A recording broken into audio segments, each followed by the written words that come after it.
Never never never forget 覚えとけ忘れるなあれこれそれ大切なのどれいらないもの捨てちゃおういるものだけありゃ幸せなのかもしれないだろうありがとう俺は俺の足で歩く綺麗な靴また汚しまくるシューレース外すエアフォースワンそれかボロいコンパスと重たい革ジャンで気分はWe got the heroes of the Cardigan, you know me, Falku Black. Got big homie Malk with me, Maldo Coldroom actually. Yeah. And today we're going to talk about a show. We're going to talk about a show today that recently came out, I say 25 weeks ago, whatnot. Actually isn't too new because it came out in the 50s and the 60s and it was reimagined for the audience for today. And that show is what? Dororo, hell yeah. So, Malk, if you don't mind, just give us a little summary before we get up into it. Dororo story says a man, he's in a temple. And in this temple was these statues with demons or whatever. And his whole, like, province is, like, dead. Like, they can't grow no crops. They don't get no rain. It's just everything is devastated right now. So what he did was he sacrificed his only son, his first son, to get prosperous land and to have prosperous leadership. You know what I mean? Leading into the future. And when his son was born, the demons took away all his body parts away from him. And his dad tried to cast him out and just leave him for dead. And now he comes and grows up from being found by a really kind man that raised him. And now he's on the quest to get what's his body parts. Definitely. So if you think about it, oh boy father, Hyakimaru father pulled the anime John 3:16 with a twist, yes. It was a drought, his whole group, whatever, his whole world that he had was going through famine and all that stuff. He had to do what he had to do in his mind to basically change the game, change everything that was going on. So he sacrificed his son. All the body parts was gone, and now it's a story about how Hyakimaru got find all his body parts to reclaim his body, as well as confront his father one day to be like, what's good? What's up with it? And all that stuff. Now, this show recently ended, like, it was a lot of trials, a lot of tribulations that Hyakimaru had to go through, but he didn't have to go through it alone because he also had Dororo to go through it as well, which was a girl that was a thief, but also lost her family and all that stuff. So they kind of can relate. They're both, one was neglected by a father, while the other one had the family taken away from him, either through sickness or being killed or anything like that. How do you feel like their trials and tribulations helped them to get to where they got to towards the end of the clip? All right, so, like, I feel like those trials really help them to realize that they need somebody with them in life. You know what I mean? Definitely. Like, you need something like a relationship. You need relationships. You know what I mean? In place in your life to be able to grow. You know what I mean? Those relationships that you form with people that have similarities to you, go through the same struggles, and you're able to become stronger that way. You know that, and that's what happened between Dororo and Hyakimaru. Just with them being together, they were able to form a strong bond and go through a whole lot of trials and tribulations together. You know what I mean? Even when they were separate, you know, they were still driven to get back to each other by what they learned, just going through life. You know what I mean? Definitely. And I feel like in Dororo's case, like, Dororo felt like she got a brother, you know what I mean? A big brother. Exactly. She didn't have her parents because her parents passed.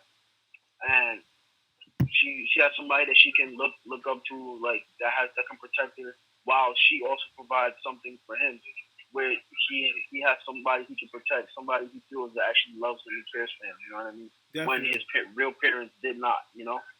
Definitely. So I feel like their bond and relationship was the key thing there to their growth.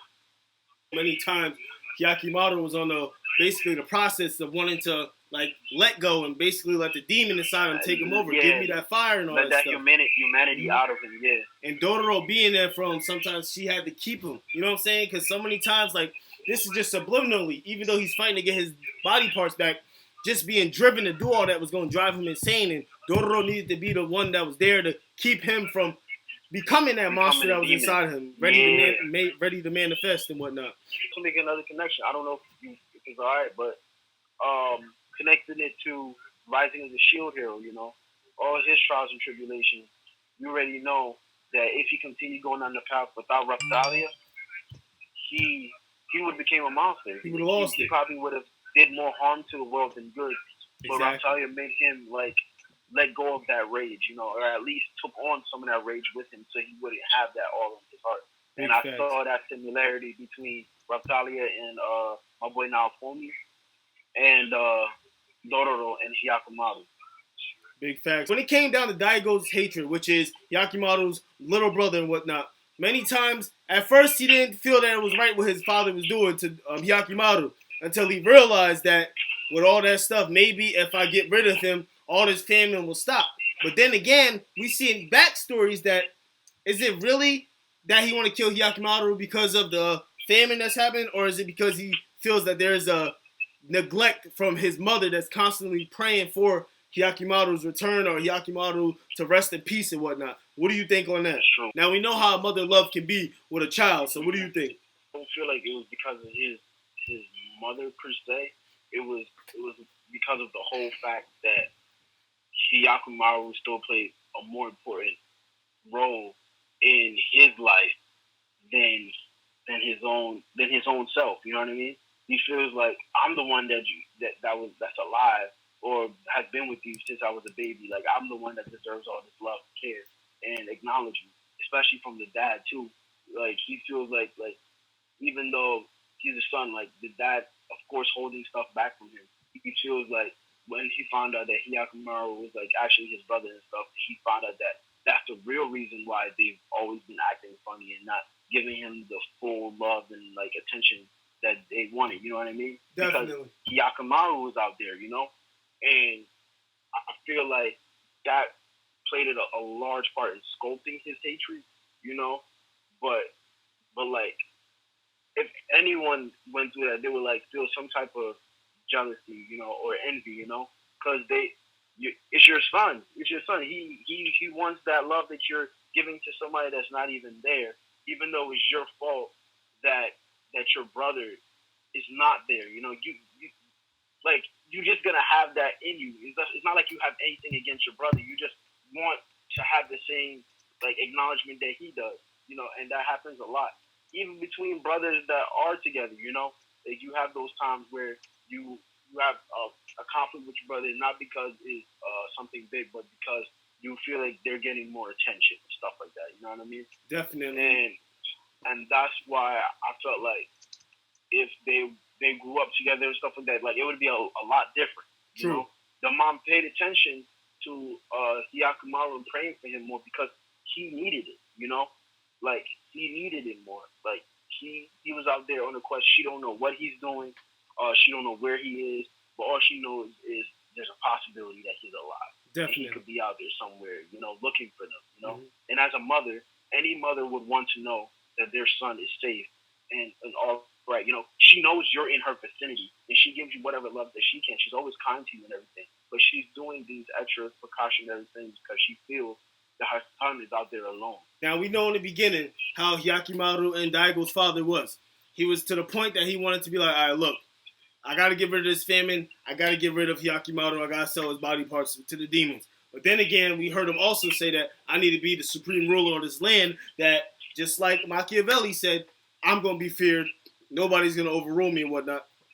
Till it came a point that he thought he was about to be killed by Hyakumaru.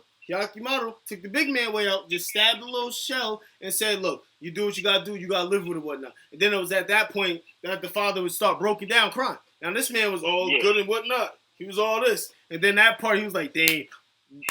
In his mind, it's like he was thinking, oh, what kind of leader? You could have been a better leader than me. And all that stuff. You know what I'm saying? How you feel about that? That's controversial. That's very controversial in my opinion. Because it's kind of like shedding light on, those parents that really didn't care for a child. They're just worried about their own things in life. And they just give them away and stuff. And then that same child becomes, let's say, for example, a big NFL star, and then they want to come back into their life when they realize their full potential. Exactly. You know what I mean? I feel like that's what happened there. He's like, yo, if I never saw his body parts, maybe I would land with his team better days. Exactly. Because of his luck alone for being alive, his persistence, his determination to remain alive and to get back all his body parts, you know what I mean? So he can feel human again. Definitely. That takes a strong man, you know, that takes a strong man. And to have a man with such strong determination shows that he would be a great leader, you know? Thanks. And probably would have made things like turn around, you know, if you never made a deal with these devils. Exactly. You know? The example that you gave kind of reminds me of how the movie started of Captain America, you know, all scrawny and whatnot, but it wasn't that. And thinking about from Endgame, it wasn't that. It wasn't his external features that basically made us want to follow him. It was his character, just like Yakimaru, being able to keep going, keep continuing to fight. It was like Yakimaru's will to keep going, no matter what. Because it was a point. Listen, he had all prosthetic body parts, just like Captain America. At that point, he was just scrawny and stuff. They threw the bomb. He was the only person that jumped on the bomb because he was willing to sacrifice. Just like Yakimaru, he's willing to do what he got to do by any means necessary to get these body parts and whatnot. And finally, the father thought this was somebody that I could just throw away with and never see again. No, this was somebody that just came back around. He was like, look, you want me dead, but I don't want to be dead. Just like the lady said. The lady that, kept him from dying said, he has a will to live. You know what I'm saying? That's a fact. Other people would just be like, you know what? I can't deal with this, bro. Look at my body. I ain't got no body. Just let me go back to heaven. Let me rest in peace. Nah, my boy did the Undertaker. He said, boom. My boy came back up. 24 episodes later, we see that he came through, all that stuff and whatnot. Now, from there, we did run out of time, but if you guys like this episode, you already know you subscribe to our YouTube channel. We also have our Instagram, Facebook, Twitter, whatnot. And if you want us to talk a little bit more about Dororo, or if you guys want to join in on the conversation, you let us know exactly what you want us to talk about, and we'll be able to have an episode again, which will answer your questions. Thanks for watching, y'all. Definitely. And like I always say, not giving up is our magic powers, like it should be your magic powers. So believe it. Say nah. Never, never, never forget. Oboe toke. 忘れるな。あれこれそれ大切なのどれ。いらないもの捨てちゃおう。いるものだけありゃ幸せなのかもしれないだろう。ありがとう。